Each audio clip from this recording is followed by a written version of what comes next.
I got a very nice speaker today. His name is Brian Douglas. He's my younger brother, and he used to speak on KGO a number of years ago. And he was an automotive editor at that point there, and he's presently an automotive editor for Ranch and Coast magazines. He's a very knowledgeable in automotive. We were both in automotive for years and had a good time. Anyway, I'm going to let him make his presentation on automotive, and then if you have any questions later on anything cars related, I'm sure Brian would be very happy to answer any questions. And so for now, this is Brian Douglas. Thank you, Alan. And whoever is running the meeting, if you want to give me presenter status so I can put a PowerPoint up, I'll do that. But thank you guys very much for having me at your meeting. Alan's correct that I once made a real living in the automotive business. Straight up guy. I started out in parts sales as a young guy, moved into product management and technical service management, and then made a, not quite a U-turn, but went into marketing and spent a decent part of my career doing that. And then for the last 30 years, I've been involved in automotive media. Now, what's that mean? It means that they actually pay me to drive new cars and report on them, which many people allege should be done by my making the payment, but that's the way it is. So many times I'm asked, how do you get this job? And a lot of people say, well, I know a lot about cars. Maybe I should do that. That's good, but what we really get paid for, it's not a get rich quick scheme, by the way, but what we really get paid for is how well. Go back to the start. All right, now here we go. Okay, so the question I've got for all of you, and I can't see all of you, how many of you drive electric cars right now? I know my brother does, and I'm sure a few of you do. And if we stick around long enough, according to our governor, we'll all be driving electric cars. So that's a pretty interesting idea, isn't it, for a brand new business? So what I'd like to talk about is, are we, and when I say we, I don't mean you and I, but all of us as a collective society, ready for automotive electrification? And that's an interesting thing. So electric cars have been around for a while. This is a turn of a century Baker electric. One of my colleagues introduced me once to a group and said, Brian's covered the electric cars from the beginning.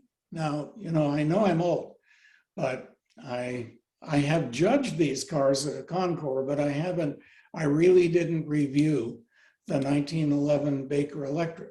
And so what was a Baker Electric like? Well, it was an interesting car. Henry Ford's wife bought one because she thought it was a lot, or she had Henry buy it back in those days, because she thought it was a lot better than that smelly gasoline. And there are a lot of people that feel that way, and with right. But what happened to that car? Well, some allege that it may have been a nefarious plot by the big automakers. Actually, what happened was pretty much energy density. When gasoline, petrol, as the British know it, came along, it just allowed people a lot more range, and back then, a little different kind of power than batteries. So my friend was alleging when he said Brian covered this business from the beginning. Well, the beginning for a lot of people was the 1990s, and I'm going to call it the EV adventure. So we had in the left-hand side of your screen, that's a Saturn or GM EV1. Very innovative car for its time. It was one of those things that GM could have gone broke a lot sooner than they ended up in bankruptcy had they changed their whole business models to buying or producing EV1s for almost $100,000 a piece back then, because they were hand-built cars, and then leasing them for mere pennies. Honda was in the mix with the Honda EV, that's the one in the center, and Toyota got in the game a little more modestly back then with the RAV4 EV. So these cars, you know, in the Honda, that picture of the Honda is out near Crissy Field. And they did a press introduction back then. I was a San Francisco Examiner automotive editor at the time. And it was fascinating to watch fellow journalists. There were a lot of mainstream media journalists covering that event. And so it was interesting to watch people say, wow, you know, we were on the old shutdown Crissy Field back then, before it was modernized to where that Crissy Field area is today as a park. So there was all this old runway to drive on. And so the deal was you got to drive, I don't know, 100 yards and turn around and drive 100 yards back. And of course, for anyone that had been in a normal car, that's a big deal because it's quiet. It has a smooth acceleration and instant torque. Now, the other part of that I knew was this is thrilling as long as you don't have to go more than about 50 to 75 miles. And that allegedly may be plenty for some people, but not for everyone. And I'll share another funny story with you, quick one.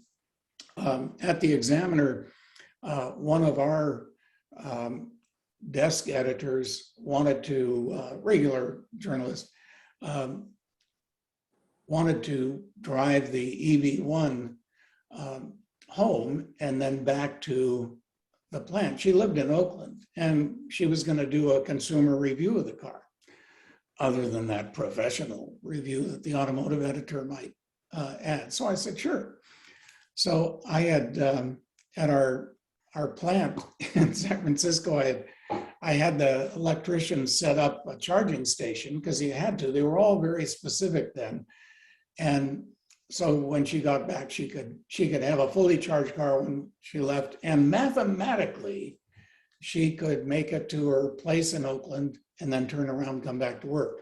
Well, she did make it back, but all of the red lights were starting to light up, danger, danger, and little bears running across the instrument panel as she was approaching the plant. She almost had a nervous breakdown.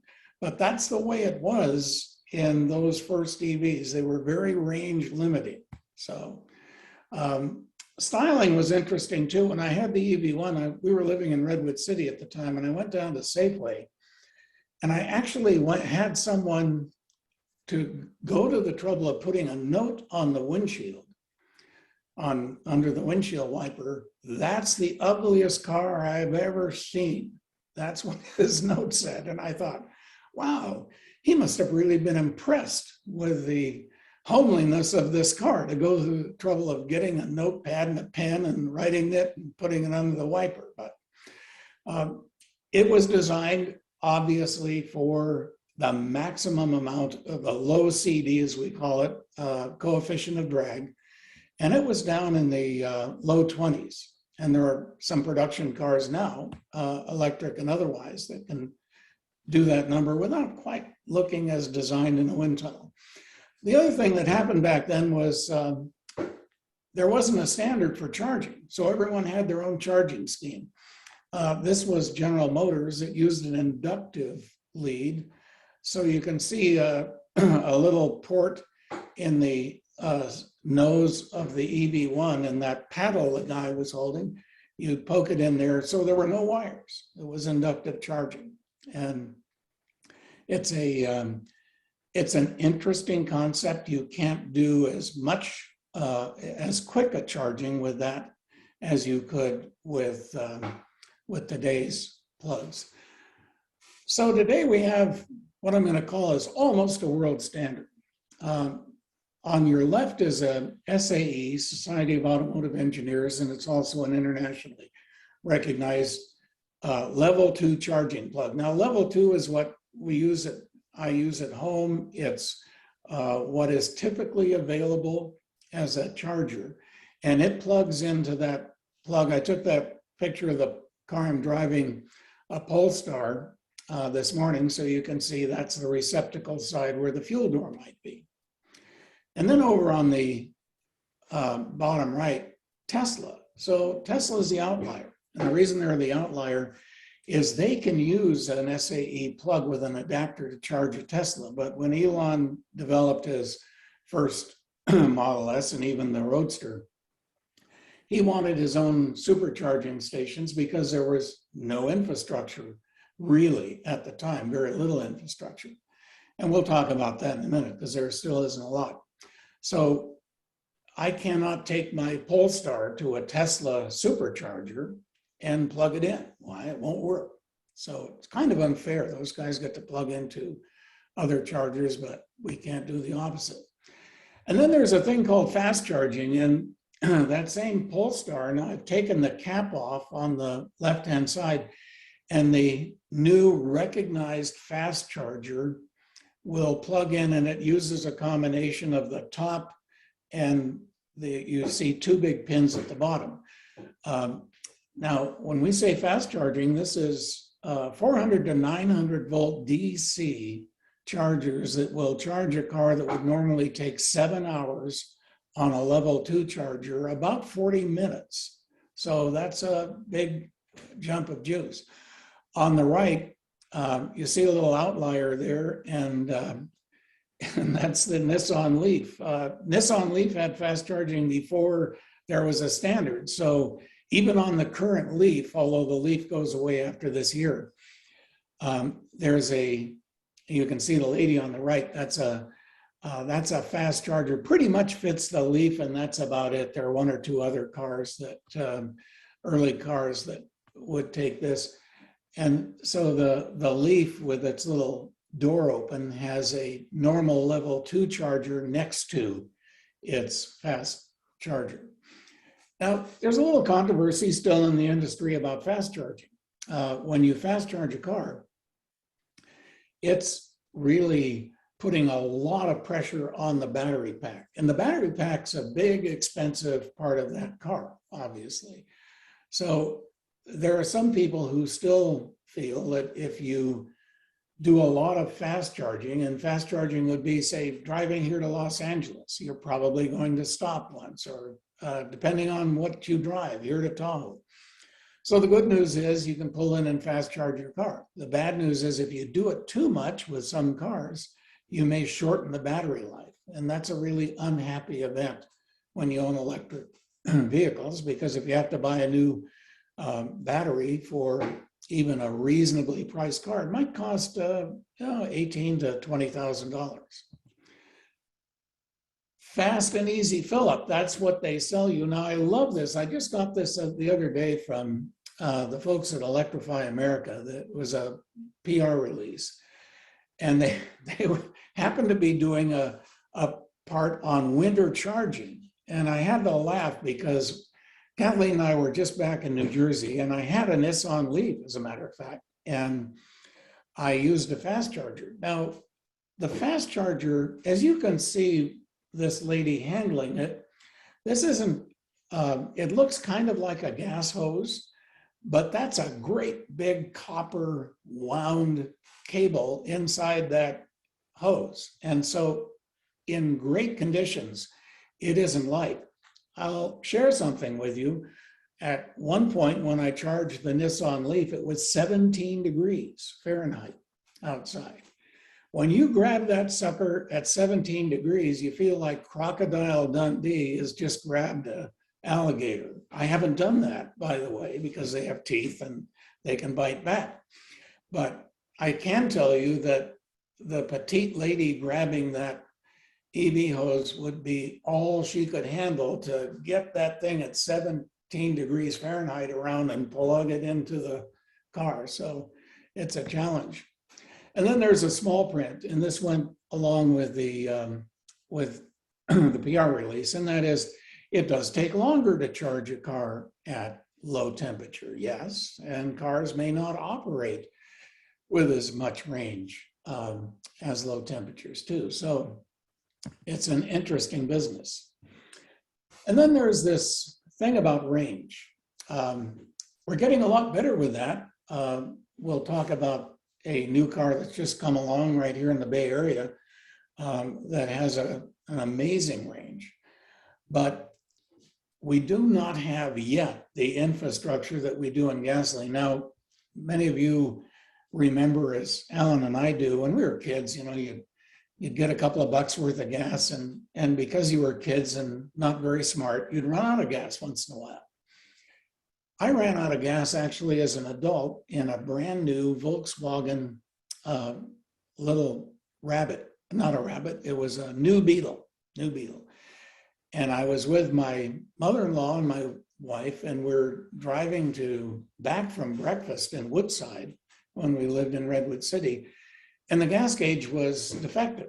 Amazing, it does happen. And it said about, I don't know, between quarter and a half a tank of gas, and the car just flat ran out of gas. Now, how lucky can you get when you're next to a lovely estate where there's a gentleman farmer who comes out and, you know, have the hood up on the thing, and I told him I was out of gas, and I, you know, called someone, and he said, no, he said, I'll get you some gasoline. Well, he had his own gas tank right there on his gentleman's farm, which is really a cool thing. So he came back with a gallon of gas, and I poured the gas in. He wouldn't take any money for it, and he seemed a lot more prosperous than we were. So I thanked him profusely, and we were on his way. Now, under the best circumstances, if that was an electric vehicle, if he had a level 2 charger like Alan and I do, and some of you do, you know, give us a little bit, maybe we could have a nice visit, lunch or something, and get the car charged up enough to go on. So the point I'm making is that it's exciting when you drive an electric car and you do run out, because you go quickly from a happy motorist to a pedestrian. That's not always sold to people when they buy EVs, but it is a fact. So range anxiety, and range anxiety is a real thing. It's becoming less of a thing. And so you can do perfectly well driving electric vehicles. We just brought a Porsche Taycan up that I reviewed a couple of months ago from Los Angeles. And it was an interesting venture. We didn't have much range anxiety, except that when I plugged it in at the hotel of a level 2 charger overnight, the level 2 charger decided not to work. So the next morning, I get in and the car had the same range as when I went to bed that night. But fortunately, we're in California, so we weren't that far away from a fast charger. And we went over and found a fast charger and had breakfast and charged the car up. The other thing that was interesting to me about that trip is cost of fuel. Now, when I'm to the right is actually a picture I took this morning of our solar panels on the roof of the house. And we also, that's my ChargePoint EV charger. It's kind of a cool EV charger cord because it's networked. So I can use my smartphone and, you know, tell it what to do or when to charge and all of that. And of course, many cars have that. EVs have that same feature. So I don't think much about the cost of fueling up an electric vehicle at home. And a lot of the early EV cars came, and some of them still do. Ford does that with the Mach-E, Mercedes-Benz with the EQS, their new EV. They include a couple of years of fuel. Porsche does that too. After you pay 140 grand for your Porsche Taycan, they give you some free fuel. But when you're buying fuel, and I bought fuel on my way up from LA, it was about $73 when I got up here. So I did the math and I thought, well, that's interesting, because at regular retail prices, that's a little more money than had I driven a Porsche Panamera Turbo up here. Now, the Panamera Turbo isn't much faster. It's not much more luxurious. It's different. They're both great Porsche sedans. But I was fascinated by that because you don't always confront that cost, because a lot of what we do with electric vehicles is still subsidized. enter Elon in the mix. And that was really interesting. I've interviewed Elon a couple of times. A very interesting guy. Many of you may know him. He did something that everyone, the knowledgeable people in the automotive industry, were sure was impossible. I have a very good friend at GM. Well, he's not at GM. He's a fellow automotive editor, but when he had a real job, he was an engineer at General Motors and one of the engineers on the EV1. And when Elon was building his Model S, Gary's hanging out in Michigan. I'm out here in California. I've met Elon. I met Eberhard, his former partner. I'd seen the Tesla Roadster. I saw the prototype of the Model S, the very first prototype they built. And I had a pretty good idea of what these guys were up to. And so Gary is explaining to me how it's impossible to do that car for less than $2 billion. And I said, Gary, you're absolutely right. For a major automaker, the way major automakers major automake, this is a Silicon Valley company. And what's different about that is that they don't know what they don't know. So they're doing this car and he's not going to spend $2 billion because he doesn't have $2 billion. And they're going to do this car for a little under $1 billion ready to go to market. And Gary said, no, it's impossible. And of course, what happened is they went from a startup to now a worldwide automaker, and Elon's laughing all the way to the bank. And as well he should. You know, the Tesla, beginning with the Model S, and this is the brand new Model S Plaid in the upper left, the Model X underneath it, the Model E is at the bottom, the Model Y. They couldn't do a Model E. The Model 3 is the one at the right. So the 3 is the small sedan, the S is their sedan flagship. Their SUV-like flagship is the Model X, and then the new Model Y. So they're doing very well. They've got some real competition. The Porsche Taycan, for instance, and I have a picture coming up. Wait a minute. Let me see. There's the Porsche Taycan upper left. That actually outsold the Model S the last 2 years. Now, some of you say, why? How's that possible? Well, you think about it, and the Model S really hasn't changed much in all of this time. And their image of luxury is a very engineering-centric, kind of California-centric view, in that it doesn't have to be Spartan, but plush is not part of their dialogue. So it's an interesting thing when you make a real rival to that. In the last few years, there have been a lot of potential players. Over on the upper left, Mark Rimac. Rimac is a real interesting guy, and his company in Croatia will be building the new Bugattis when they become electric. And he's built, that's Mark next to his Rimac supercar. When I say supercar, it's 1,000 horsepower, all-wheel drive. Each wheel has an independent motor. Car is an amazing car to drive. Faraday made a pretty exciting prototype car. That's the one in the center.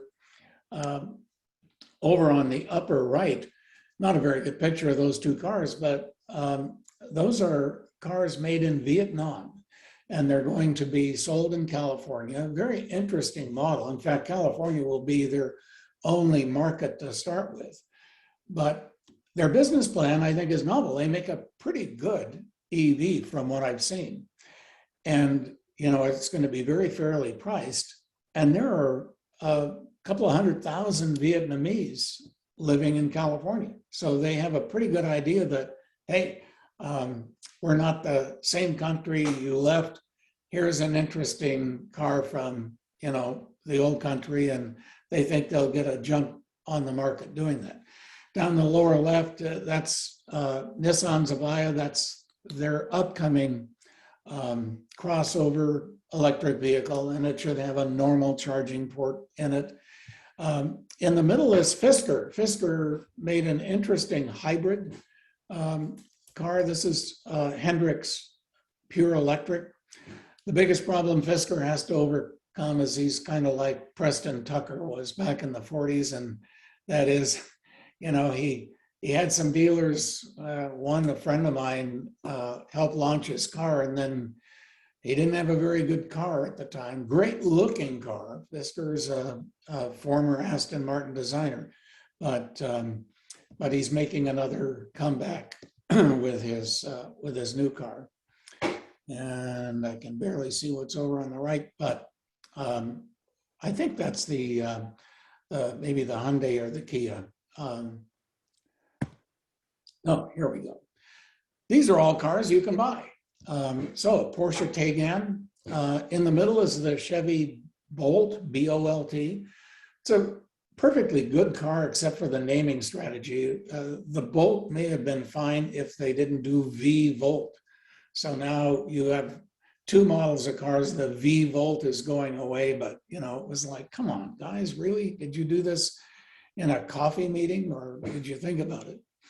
And then I think that is the Kia electric vehicle over on the upper right. The other new one that's for sale now, and I'm just reviewing it for one of my magazines, is the Mercedes EQS. Now, that's going to be a real rival to the Model S as well as Porsche, because it has a Mercedes S-Class ride, feel, and luxury, Nappa leather, and all of that, very different kind of interior technology, and very good range. Quick thing about range, used to be that people would brag about their range, and we live in Half Moon Bay. When you go over the hill to San Mateo, you go up 92. Early Nissan leaves, you'd leave the driveway and say, "Oh, I got 80 miles, you're good to go." And you'd go up and you get to the top of the hill and you'd have 50 miles. And you'd say, "Wait a minute, that wasn't a 30-mile trip." Well, it was 30 miles as far as that range was concerned. So the Mercedes has about a 320-mile range, and as near as I could tell, that's right on. It's quite good. In the middle is the Mustang Mach-E. The only controversy about that car from my fellow car enthusiasts is it shouldn't have been called a Mustang. Well, get over it. It's fine. It has a little bit of a Mustang flair to it. Good driving car, fairly priced. And although there are some dealers that try to add some to retail, just tell them to go soak your head. And that's a real advantage, by the way, that Tesla has and others who are selling direct. And there's a whole different thing about direct selling. And the good news and the bad news is, in a dealership model, many of us think, oh, it's a good model because you can go in and you can deal down from retail. And then sometimes that works the other way. You get a real hot car that the dealer can finally make a buck on. And guess what? He wants to add something to the retail price because there's so little margin today in that price that he's not getting very many cars. So that's given Tesla and others like that a real advantage because they can control that market. If you do buy a Tesla, you don't get to pay a buck less than the retail, but you don't have to pay a buck more. So from a marketing standpoint, it's a real advantage. And then on the lower right is the Polestar. That's Volvo, and Polestar has an interesting quick history.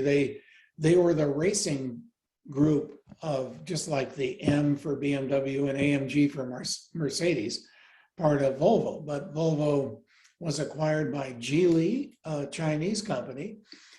Geely has done a very good job with them, actually, without trying to interfere much with Volvo. So you have this designed in Sweden, in the case of Polestar, built in China by Geely. And the Polestar is their electric car brand. So it's interesting. Good value. It's about a 50 grand car, this one, as equipped. Nice mid-size sedan. good range, about 260-mile honest range. So, it's a real player. So where do we start?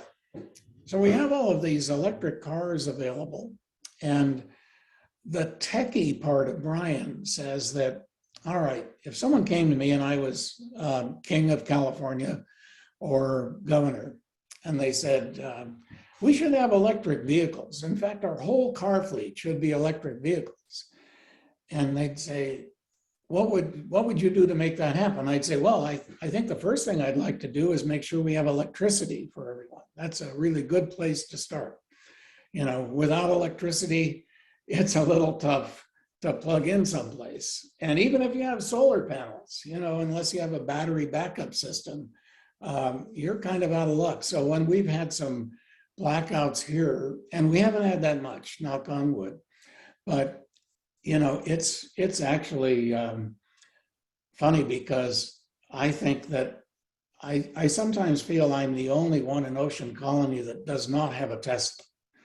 But when we were without power for a while, it was really quiet around here. There was hardly anyone on the road. It was probably a good thing we were in a pandemic. So I think that's a good place to start. We can get there, but we really need to work on the basics first. And I think, I think we're getting ahead of ourselves when we command that there be an all EV fleet by a certain time. I think the market probably will lead us there better.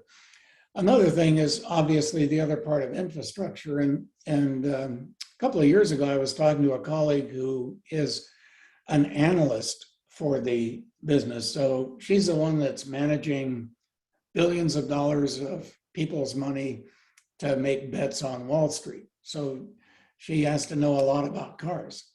And we were talking about infrastructure, and at the time she was living in Boston in an apartment building, and she said, I'm on the third floor of an apartment building.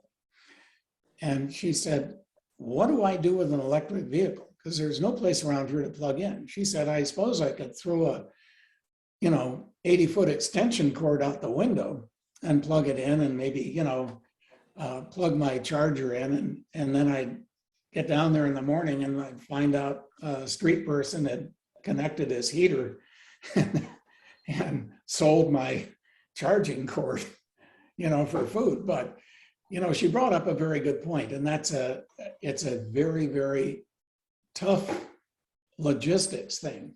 For those of us lucky enough in Silicon Valley area, and I'm making the big wider area, to be able to plug into our own solar panels, it's great. Nothing's better than that. Otherwise, it has problems. So with that, I'd love to open it up to questions, and I'll close out my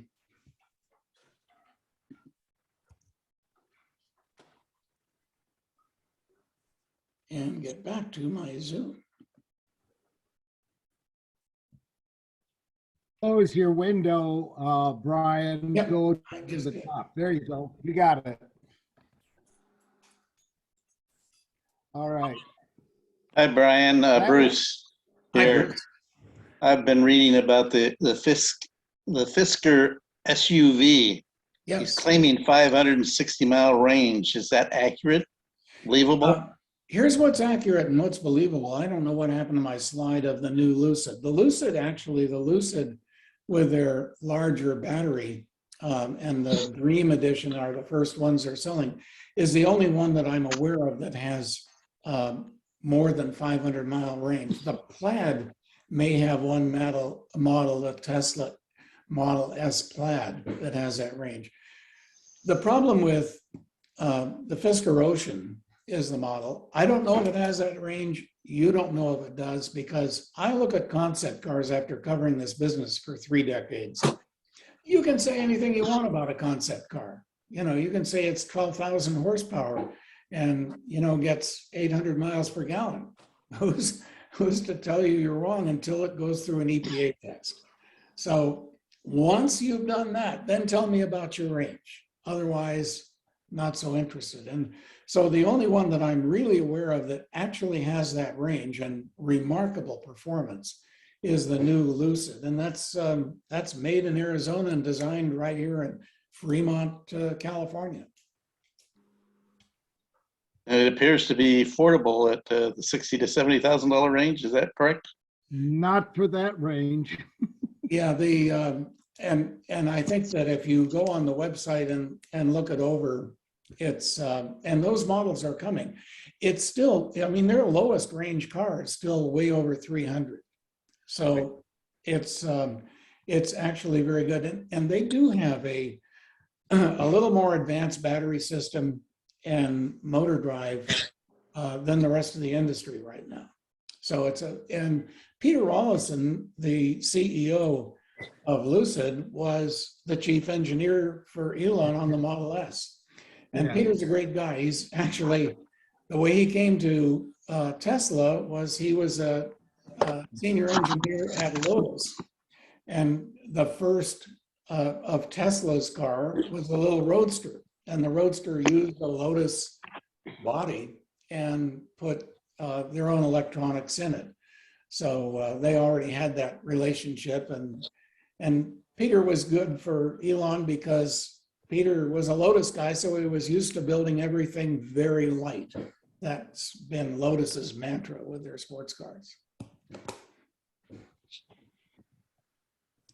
But I think the Lucid Air is probably one of the best in the business right now. It's a little roomier inside than the Tesla Model S. It's the only car that's as fast as the Tesla Model S Plaid, and it's about the same money. And, you know, at some point when you can do 0 to 60 in under 2 seconds and a quarter mile sprint at 120 miles an hour in 9.8 seconds, that's crazy. I mean, it's fine, but, you know, now tell me the rest of the story. So you always, and it's amusing to me too, when I hear all of the 0 to 60 stuff. I mean, I'm as teenage as anyone. I love to smash the floor throttle to the floor when I need to and accelerate with abandon and all of that. But that's a very small part of driving still for most of us, unless you want to end up picking up trash in an orange suit.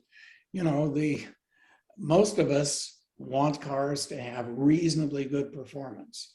And I think that one of the nice surprise and delights about almost every electric vehicle is they have that, you know, and one of the things that Tesla did and Elon did was there was this feeling that if you drove an electric car, it was a golf cart.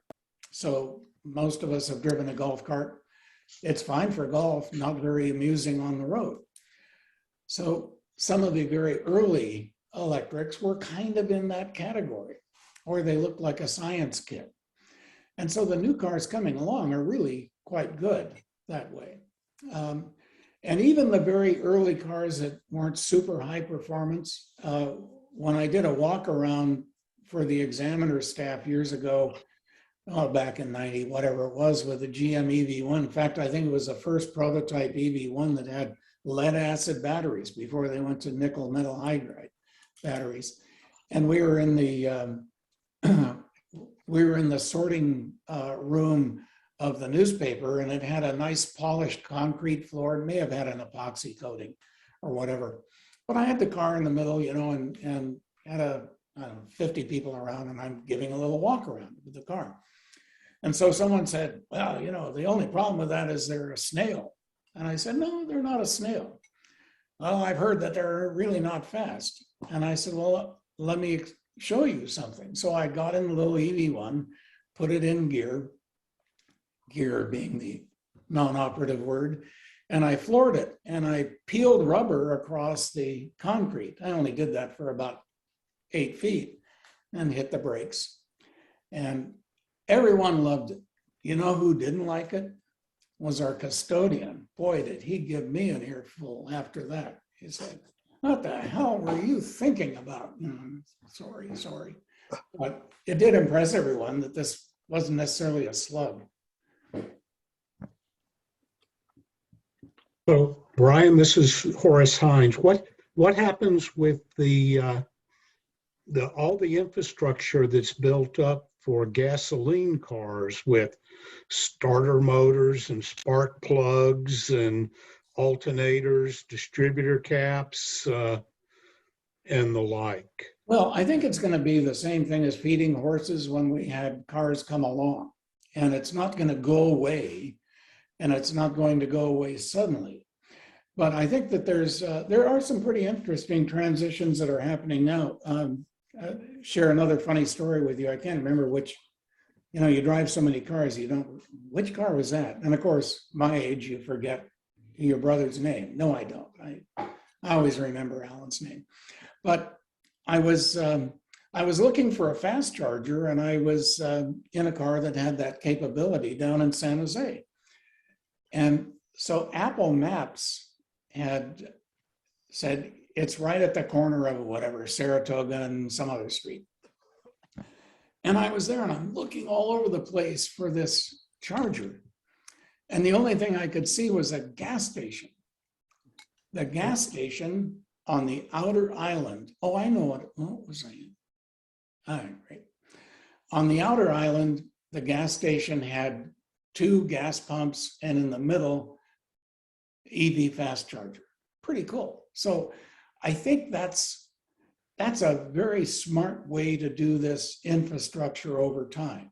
And we're so far ahead of the infrastructure in California. I mean, we're spoiled rotten with infrastructure. There are plenty of places you can be where, this just doesn't exist. The other thing that's happened in that area is a couple of the people that make level 2 and a few level 3 fast chargers have partnered with things like, when we were back in New Jersey, for instance, the Cineplex, the Cinemark Theater had a level 2 charger, charge point free if you got there early enough. It was a perfect kind of model where you could come in. They want you to go to the movie. You're going to spend a couple of hours and buy your popcorn. In the meantime, you can charge your car up. So I've seen that model. On the fast charger, Electrify America did a partnership with Bank of America.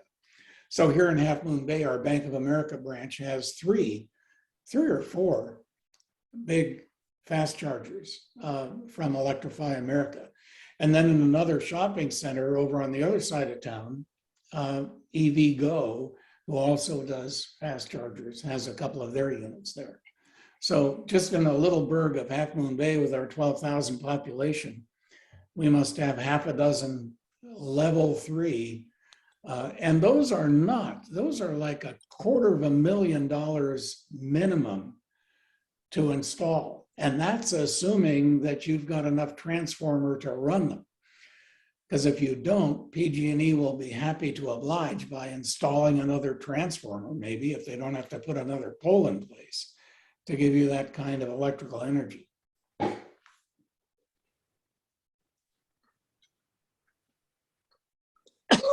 Brian, I have a question I'd like to ask. I'm a retired mechanical engineer, and unless I'm doing some numbers wrong, I think there's a cost problem here. Okay, let me throw some numbers at you. First of all, I hate the idea of a gallon of electricity. That's obfuscation, okay? A gallon of electricity, I think, is 44 kilowatt hours or a number like that.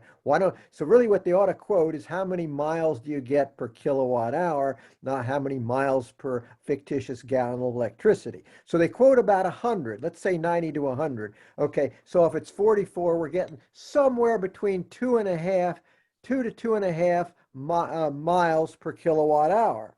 Okay, now, if you take a Prius, I'm picking a high number. A Prius gets 50 miles per gallon. Okay, so let's take 2 miles per kilowatt hour. That says it would take you 25 kilowatts to go that same 50 miles. Now, you're going to buy electricity. You look at all your bills. Now, you can subsidize the stuff, but if you look at your bills, the top tier, what you're paying is something like 30 cents a kilowatt hour. Okay, if you take 30 cents a kilowatt hour times, let's see, as I said, it would take you 25 kilowatts to to go that 50 miles. That's $7.50 an equivalent equivalent cost of gasoline. So if you had a Prius that could either run on gasoline or electricity, you can pay gasoline at the pump.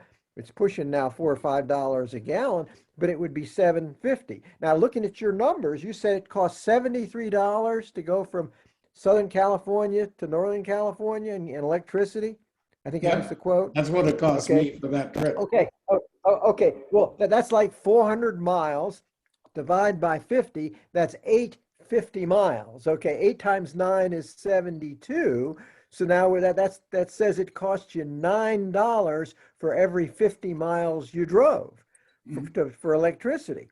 Okay, so that's higher than my 750. So I think there's a sleeper here in terms of the cost, the fuel cost to charge cars, unless you can get a subsidized 13 cents a kilowatt hour or something like that. It's going to cost significantly more to run a car on electricity, especially starting now. And when they go wind and solar and they really charge us for what it's going to cost for that, we're going to be paying more than 30 cents a kilowatt hour. So anyway, there's where my numbers are. Is there something wrong in that? It seems fairly straightforward if they would just be honest with us and say how many miles per kilowatt hour, not how many miles per gallon of electricity. Well, Thanks John, a lot. That was a long-winded question.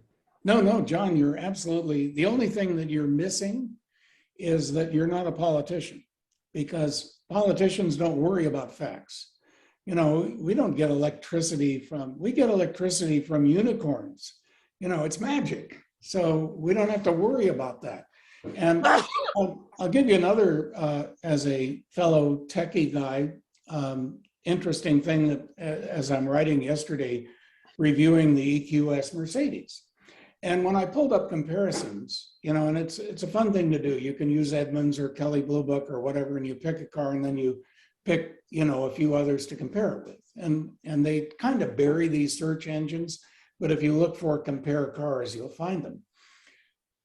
And they're pretty good because they go through what the car has, for fancy equipment, and then its wheelbase and all of that. So the EQS Mercedes isn't quite as spacious inside. It's got a little more luggage space in the back. It has no front trunk at all, which is fascinating. But it's about the same price. It's priced a little tiny bit less than a S580.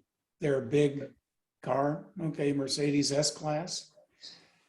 Do you know that it weighs 1,000 pounds more than an S580?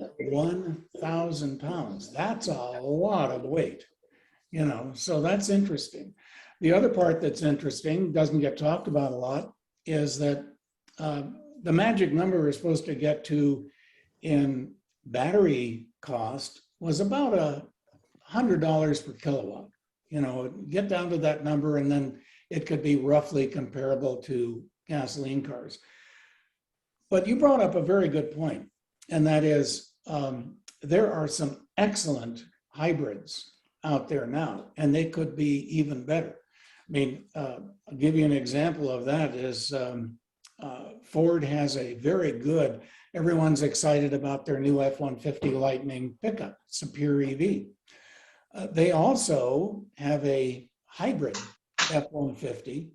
And when Ford shows that little commercial with the F-150 and it's charging up the house because it can be the backup battery system for the house, technically they're right. How long is that going to last, powering someone's entire house? I got news for you.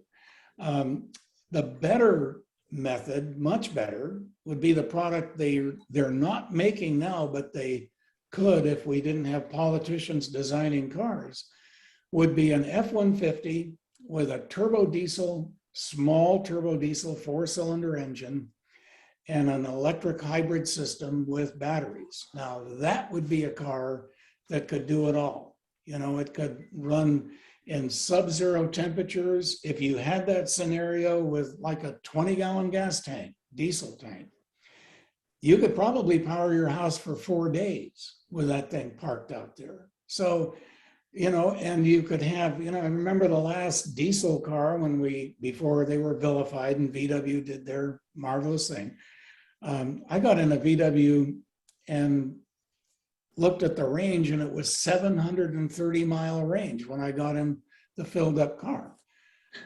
Well, that's gone. That's too bad. But you know, you're right. There shouldn't be one simple solution for everything. We should look at, you know, but you have people that they're the true believers. And if there's a true believer out there, I have met young people in this business who think electric aircraft is a great way to go. And they're talking about commercial airlines, these planes.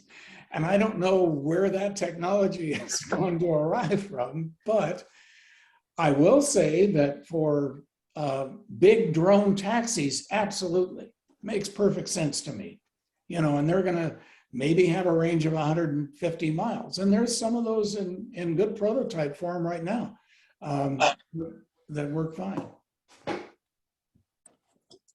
Brian, I agree with you. I hated to see diesel get such a bad rap on it. I used to have diesels. I have now 2 electric cars, both the P85 and the P90D X on that. But I did my planning ahead of time. When I was getting my first one in 14, I waited till they got some of the bugs out of them Sure. on my Model S. But because I lived in Detroit. I was a car nut growing up. I think my first engine I rebuilt was when I was 10 years old. But yeah, I put solar on the roof, ordered the batteries. It took 3.5 years to get my batteries, but now I have 2 power walls and about 9 kilowatts on my roof. I charge both my cars. I don't pay anything to PG&E. It offsets most of my gas. I think the year's worth of cost for running my house, electric and gas, is probably $200-300, and that's for hookup that they charge you. But what I'm really against is they want to now charge for having solar panels, and this is something Elon is fighting with his Solar City enterprise. Is California is thinking of charging, you put solar on your roof to help them, and they want to charge you $8 a kilowatt hour per month, which is absolutely asinine. Well,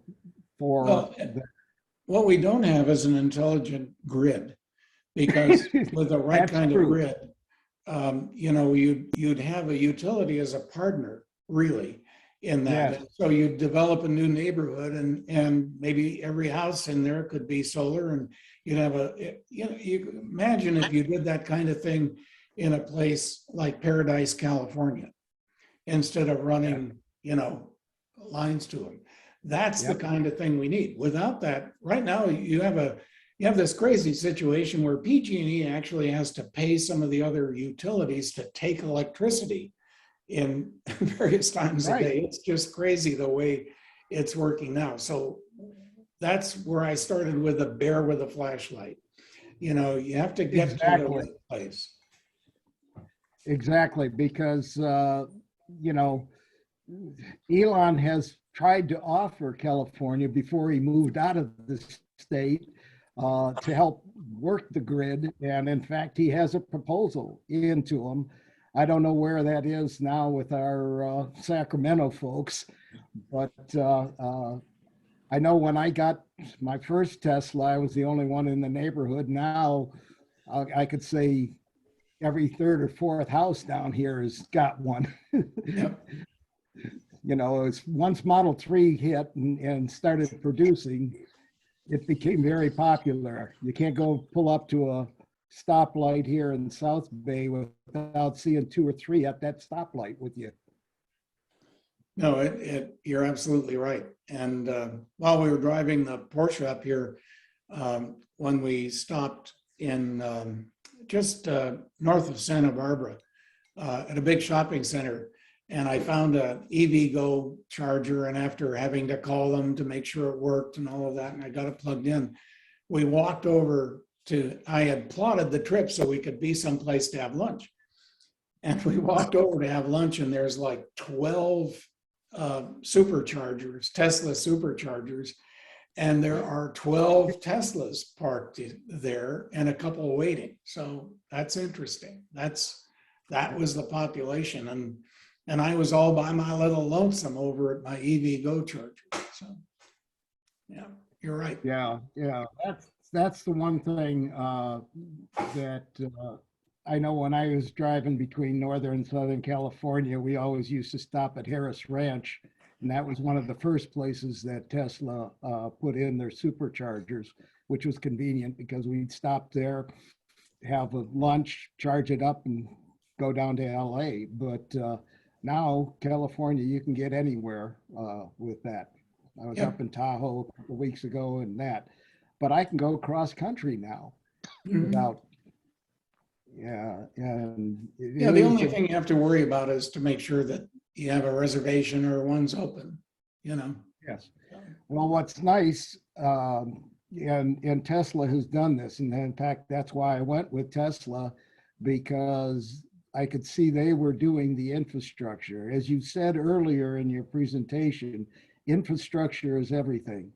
And now I'm reading and seeing gas companies, the Chevrons and all the others, are implementing chargers at their stations.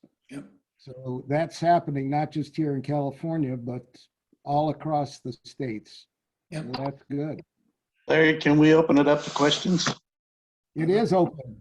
He, at the conclusion of his, anybody who has questions, please speak up. So I had a this- comment here on infrastructure and electric cars. It's quite humorous.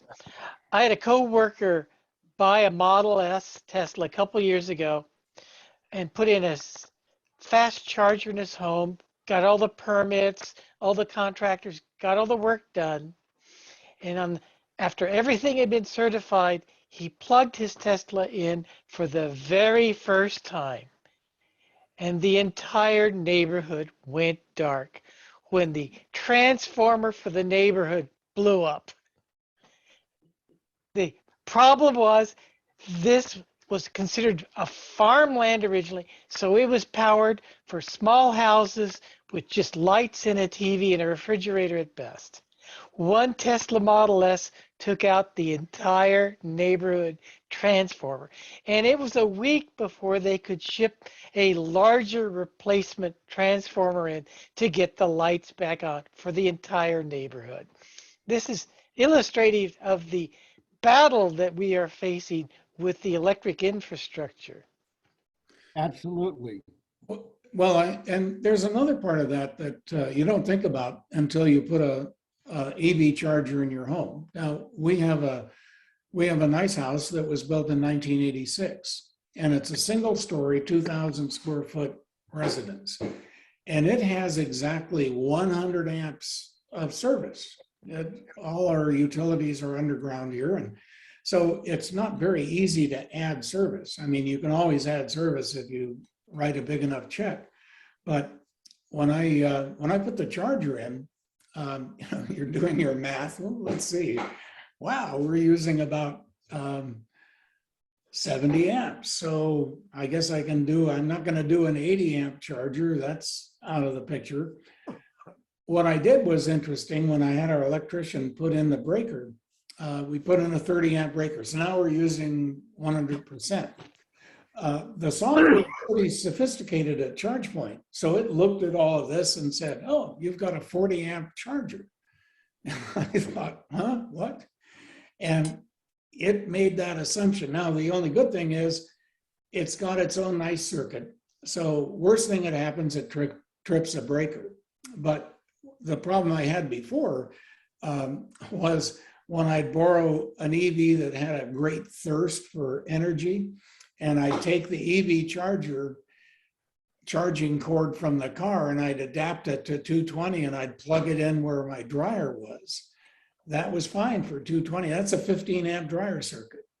And so more than once, the thing would say, nope, bang, that was it. Because the car said, I want at least 30, and the dryer was having no part of it, or at least its little circuit wasn't. So, but when you make this decision, in Half Moon Bay, our geniuses that are we call a city council have decided we should be all electric for new construction, and the evil natural gas should go away. And I'm one of those owners that I have a gas hot water heater with a pilot light. We have 2 gas fireplaces, and we have gas heating, and a gas cooktop. So if they shut the power off, I have a generator. We're in a first world Silicon Valley, so you should have a generator, shouldn't you? So at any rate, when they shut the power off, we can shower, we can stay warm. The furnace, unless I run the generator to the furnace, no need to. We have 2 fireplaces, but we don't have to move to a hotel. So when you say I'm going to be all electric, gee, let's see, I can replace my gas furnace, a 400,000 BTU furnace or whatever, forced air furnace, with something that costs $2,000 or $3,000, but that's not the real cost, because when I replace the water heater with an electric, the furnace, I've already maxed out. I'm at 100 amps, guys. Yeah. 105 amps. So then what? Well, then you call PG&E. Hi guys, can you send over more service? They say sure. And then you get to buy a transformer maybe, or whatever. And that's the part that isn't thought through. And then, of course, there's the big picture that we've talked about, that it would be nice if they supplied us electricity all the time anyway. So, Brian, I've been reading about the shortage supply of lithium, yep. and as they're trying to shut down coal mines all over the United States and elsewhere, we now have a potential lithium mine in Nevada, and they're already trying to pick it and shut it down. Lithium prices are up 530%. And that's a worldwide. So it's not that it's so precious that we can't find it. To your point, the only thing that's going to really help in that area is not necessarily opening a lot of new mining, because expansion of some existing mines probably. The new mining, you're still 5 years out from permitting to where you start to produce lithium. And this is still emerging technology. So what does that mean? Well, it means that we have new battery chemistry coming along too. So who wants to make the bet? Which one of you wants to take all of our savings in our 401k and we'll put it in a lithium mine? And by the time the mine opens, the battery technology has moved to something else, and now you have this useless venture on your hands. One of the more interesting things, by the way, is the Salton Sea, and some of these old dry, old lakes have a lot of minerals that may be very useful for electric chemistry. So I think that we're going to see that hopefully evolve in a good way, but it still is emerging. When EVs first came along, and even hybrids, my advice to people, they had pretty good lease terms on them. Sometimes it was cheaper than renting a bicycle. So I'd say it's evolving technology. Don't buy it, lease it. A lot of people were pretty happy they did that, because you take cars that didn't have a great battery like early Nissan Leafs, those people ended up with a 30-40 mile range after the battery depreciated. And if you own that little rascal, it's not easy to sell a car with 30 or 40 mile range. It's a lot easier to hand it back to the. I think it was the Salton Sea area that they're already setting up pickets and trying to keep them from going forward with that. Yeah, I'm not surprised.